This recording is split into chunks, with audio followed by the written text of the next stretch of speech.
Kinutlo gikan sa Salmo 9 bersikulo 1 ngadto sa 2. Ang pulong sa Dios nagaingon, salamat po Ginoo, salamat gayud kaayo.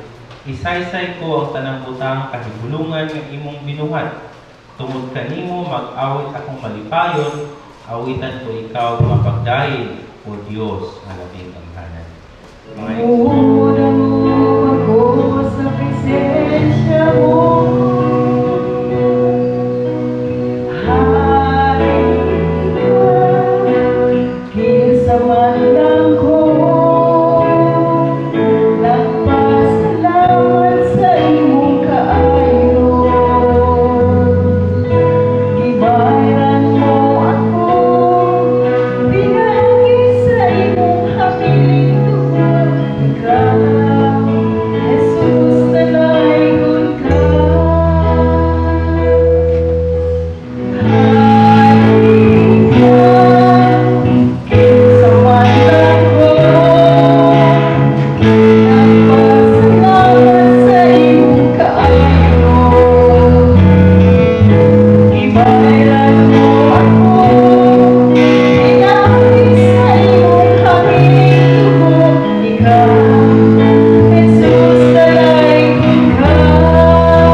Mabuti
Psalm chapter 45, verse 10 to 17.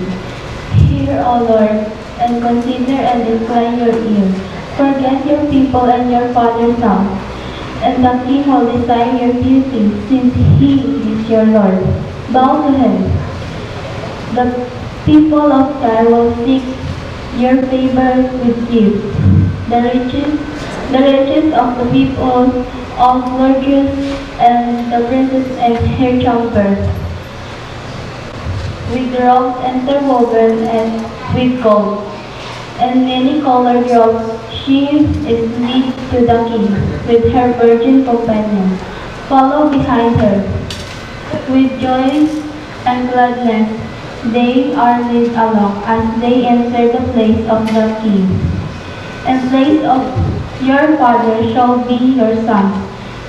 You will make them prince in all the earth. I will cause your name to be remembered in all generations. Therefore nations will praise you forever and ever. Salmo 3 nagaingon, dahil ka ang Ginoo kanang AC. And salamat. ay naka-powerful nga wag itudlo. Kung di na sila. Kanang atong thought, imagination. Wala na sa 5 ka senses. Kung tanawin nimo.